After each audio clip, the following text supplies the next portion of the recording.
Council classes में आप लोगों का एक बार फिर स्वागत है।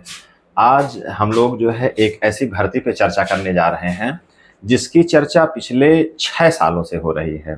मतलब 69,000 भर्ती जो उत्तर प्रदेश में आई थी प्राइमरी शिक्षक बनने के लिए, 2018 में इसका विज्ञापन आया था, लेकिन मुझे लगता है कि 72,000 की एक भर्ती आई थी 2011 में। उसके बाद ये यूपी में एक ऐसी भर्ती है, चाहे जिस विभाग को ले लें, किसी भी विभाग में ये अपने आप में इकलौती ऐसी भर्ती है कि जो लगभग 6 सालों से अनवरत विवादों में चल रही है। मुकदमे उसके बंद नहीं हो रहे हैं, पूरा उसका पटाक्षेप होना नहीं चाह रहा है। तो हाल फिलहाल में कुछ ऐसी घटनाएं हुई हैं, कुछ ऐसे आदेश आए हुए हैं, कुछ विभाग के द्वारा और कुछ हाई कोर्ट और सुप्रीम कोर्ट के द्वारा, कि जिस कारण से हम लोग इस पर पुनः चर्चा करने के लिए आज यहाँ पर फिर आए हैं। तो सीधे सीधे हम लोग जान लेते हैं कि आखिर मामला क्या है। उत्तर प्रदेश में आप सारे लोग जान रहे हैं कि 69,000 की एक भर्ती हुई थी। इसके बारे में थोड़ा सा पीछे हम लोग चले जाते हैं ताकि ऐसे लोग जो इस भर्ती के बारे में नहीं जानते हैं, नहीं जानने का आशय ये है कि जो इस भर्ती से जुड़े हुए हैं, जो अभ्यर्थी हैं, चाहे चयनित हों या जिनका चयन नहीं हो पाया है, वो तो इनकी इससे रिलेटेड सारी गतिविधियों से वाकिफ है। लेकिन जो लोग उससे सीधा संबंध नहीं रखते हैं, उनके संज्ञान में सारी बातें नहीं हैं, वो उड़ती पड़ती उनके पास जानकारी मिलती है और वो सोचा करते हैं कि आखिर ऐसा मामला क्या है कि जो ये बार बार इसमें आ ही जाता है। तो उनके लिए भी एक सम्यक जानकारी मिल जाए उनको भी, या ऐसे बहुत से बच्चे हैं जिनके अभिभावक इस मामले से जुड़ाव रखते हैं, उनको स्पष्ट जानकारी नहीं मिल पाती है। तो ऐसे अभिभावकों के लिए भी ये छोटा सा एक वीडियो है। तो थोड़ा सा हम लोग पीछे जाकर के जान लेते हैं कि उत्तर प्रदेश में शिक्षा मित्रों का जो समायोजन हुआ था प्राथमिक शिक्षक के रूप में, वो रद्द किया गया। 2 पार्ट में वो भर्ती हुई, 68,500 और 69,000। तो उसी का जो दूसरा पार्ट है 69,000 का, इसका विज्ञापन 2018 में आया। 2018 में विज्ञापन आया, शुरू से विज्ञापन के दिन से ही झंझावात शुरू हुआ, तमाम गतिविधियां घटी, वो सब अलग मामला है। 2020 में इनको नियुक्ति पत्र मिला, 2 पार्ट में 69,000 भी 2 पार्ट में हो गया। तो इनकी नियुक्ति 2020 में, लास्ट नियुक्ति 2020 में हुई। उसके बाद तमाम प्रकरण चलते रहे, लेकिन हाल फिलहाल में अभी एक ऐसा प्रकरण आया है, हाई कोर्ट डबल बेंच द्वारा, उत्तर प्रदेश की हाई कोर्ट डबल बेंच के द्वारा एक आदेश आया है कि जो 69,000 की सूची है उसको रिविजिट किया जाए, और उसमें एक 6800 की सूची है उसको उन्होंने रद्द कर दिया, और रद्द करके 69,000 सूची को रिविजिट करने का आदेश दिया और कहा कि जिनके ऊपर असर पड़ता है, अर्थात जो चयनित हैं, अगर वो बाहर होते हैं तो उनको मार्च 2025 तक का मौका दिया जाए, क्योंकि जो बच्चे हैं, जो बेसिक विद्यालयों में जो बच्चे पढ़ते हैं, उनका हित प्रभावित ना हो। अगर उनको बाहर निकाला जाता है, जो भी टीचर काम कर रहे हैं, तो उनको मार्च 2025 तक का मौका दिया जाए, और जो भी चयन जिनका होता है उनको अंदर लिया जाए। अब प्रश्न यहाँ पर उठता है कि जो 6800 की सूची है वो कहाँ से अटकी। तो जब से ये भर्ती आई है, इसमें जो आरक्षित वर्ग के लोग हैं उनका ये दावा है कि बराबर वो शुरू से ही इस बात की मांग करते रहे हैं कि इसमें आरक्षण में घोटाला हुआ है। अब वो घोटाला कैसे हुआ है, थोड़ा सा हम लोग यहाँ समझ लेते हैं। 69,000 शिक्षक भर्ती उत्तर प्रदेश की ये भर्ती है, उसका ये मामला है। हाईकोर्ट डबल बेंच का जो आदेश आया है उसके बारे में मैंने बता दिया है। अब जो आरक्षित वर्ग हैं उनका क्या दावा है, जो सामान्य वर्ग हैं उनका क्या दावा है, इसको हम लोग थोड़ा सा समझ लेते हैं। जो 6800 की सूची है, आरक्षित वर्ग का दावा है कि 19,000 सीटों पर घोटाला हुआ है।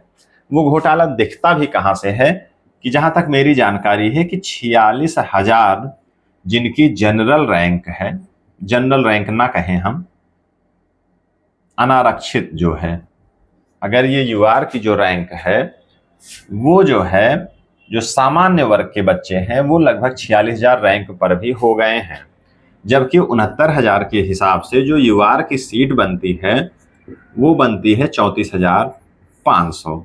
मतलब कि 34,500 के बाद का कोई सामान्य कैटेगरी का अभ्यर्थी नहीं होना चाहिए, क्योंकि जो सामान्य कैटेगरी का अभ्यर्थी है उसको केवल 34,500 सीट पर ही प्रतिभाग करने का मौका मिलेगा। तो इसके बाद किसी भी अभ्यर्थी का, सामान्य कैटेगरी के अभ्यर्थी का चयन नहीं होना चाहिए। तो ये दावा यहां से पुष्ट होता दिखता है कि 19,000 सीटों पे घोटाला हुआ है। मतलब घोटाला कुछ न कुछ तो हुआ है, इस दावे को देखते हुए कि 46,000 रैंक तक के कैसे हो गए, जबकि 34,500 सीटों पर होना चाहिए था। उसके बाद सरकार ने क्या किया, इसको अपने विभागीय स्तर से रिविजिट किया सूची को, और उन्होंने एक डेटा कहीं से निकाला कि 19,000 सीटों पे नहीं, मामला कुछ गड़बड़ जरूर हुआ है, लेकिन वो 6800 सीटों पर हुआ है। 6800 सीटों की एक सूची निकाली गई, 6800 अभ्यर्थियों की सूची निकाल करके कट ऑफ को कम करके 6800 लोगों को चिन्हित किया गया और उसकी एक सूची निकाली। लेकिन उनको नियुक्ति देने से पहले ही कुछ सामान्य वर्ग के अभ्यर्थी, जनरल कैटेगरी के वो, और कुछ आरक्षित वर्ग के लोग हाईकोर्ट में उन्होंने चैलेंज कर दिया। सिंगल बेंच से उसका आर्डर हुआ, उसका आर्डर किया हुआ सूची को रिविजिट किया जाए, और 6800 की जो सूची ये वाली बनी है इसको उन्होंने रद्द कर दिया, इसको क्वैश कर दिया और 69,000 को रिविजिट करने का आदेश दिया। जबकि सामान्य का उसी समय दावा था कि त्रिस्तरीय आरक्षण लिया गया है इनके द्वारा। मतलब ये इस दावे के साथ पहुंचे कि इन्होंने टेट में आरक्षण लिया, सुपर टेट में लिया, फाइनल आरक्षण ले रहे हैं, ये कई प्रकार से आरक्षण लेते जा रहे हैं। तो इसलिए जो जनरल कैटेगरी के लोग हैं उनका नुकसान हो रहा है, उनको प्रतिभाग करने का अवसर नहीं मिल रहा है, क्योंकि कई बार आरक्षण लेते हुए आरक्षित वर्ग के लोग अदर जो अनारक्षित वाली सीट है, अनरिजर्व वाली सीट है, उस पर वो ओवरलैप करते जा रहे हैं। इसमें एक मामला ये भी आया कि जो भी कहीं किसी स्टेप पे आरक्षण ले लेते हैं तो उनको उनकी कैटेगरी में रखा जाए, जबकि इसमें स्पष्ट नहीं हो पा रहा है कि जिन्होंने आरक्षण लिया है उनको किस कैटेगरी में रखा गया है, एक मामला। और दूसरा ये है कि सरकार ने जो डाटा दिया कि 31,000 लोग, मतलब ओबीसी सीट पे 31,000 लोग हुए हैं, इसमें से 17 से 18,000 अपने 27% वाली सीट पे, और जो शेष बचे हैं वो अदर वाली, ये अनरिजर्व वाली सीट पर हुए हैं। तो इन लोगों का दावा ये था जो आरक्षित वर्ग के हैं कि 19,000 सीटों पे हुआ है। इस मामले को लेकर ये लोग कोर्ट गए।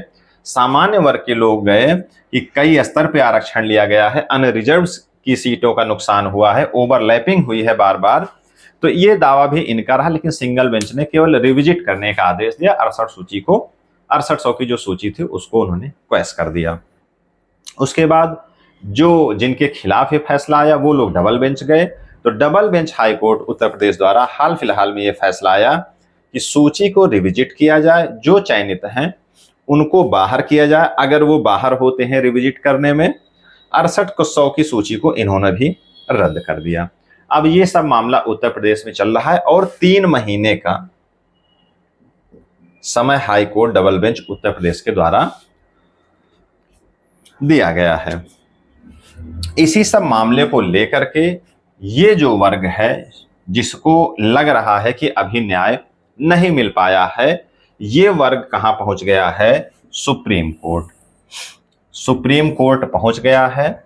तो सुप्रीम कोर्ट में 9 सितंबर 2024 को चीफ जस्टिस की बेंच है, 3 सदस्य उसमें हैं, पर्दीवाला हैं, CJI DY चंचूड़ जी हैं और मनोज मिश्रा जी हैं। 3 सदस्यीय ये बेंच है जिसमें आरक्षण के मामले को लेकर के जो आरक्षित सीटों का घोटाला हुआ है, दोनों वर्ग वहां पहुंच रहा है। मूल रूप से इन्होंने कैविएट दाखिल किया क्योंकि इनके पक्ष में हाई कोर्ट डबल बेंच से फैसला आया है। ये लोग अपनी पिटीशन के साथ गए हैं, सामान्य कैटेगरी के लोग। ये इनका दावा यही है कि कई स्टेप पे आरक्षण लिया गया है। मेरे समझ से आरक्षण के मामले के होने की वजह से शायद ये चीफ जस्टिस ऑफ इंडिया की बेंच में लगाया गया है। मेरे पास कोई पुष्ट जानकारी इस बारे में नहीं है, लेकिन जहां तक मेरा अनुमान और अनुभव है कि आरक्षण जैसा संवैधानिक मामला होने की वजह से चीफ जस्टिस साहब की बेंच में ये लगा है। और दावे को आप समझ गए हैं। आरक्षित वर्ग का दावा ये है, सामान्य वर्ग का दावा त्रिस्तरीय आरक्षण, ओवरलैपिंग, इनके हिसाब से इनकी सीटों का नुकसान हुआ है। आरक्षित वर्ग के लोगों के हिसाब से 19,000 सीटों का घोटाला हुआ है और सरकार ने 6800 सीटों पर मान भी लिया कि हाँ कमी हुई। यहां मैं एक चीज क्लियर कर देना चाहता हूं कि जो ये 46,000 रैंक तक जो सामान्य कैटेगरी के अभ्यर्थी हुए हैं, तो सामान्य के लोगों का दावा ये है, मेरा दावा नहीं है, इनके लोगों का दावा ये है कि यहाँ तक की जो रैंक पहुंची है उसका कारण ये है कि जो भी ये भर्ती है वो डिस्ट्रिक्ट लेवल की है।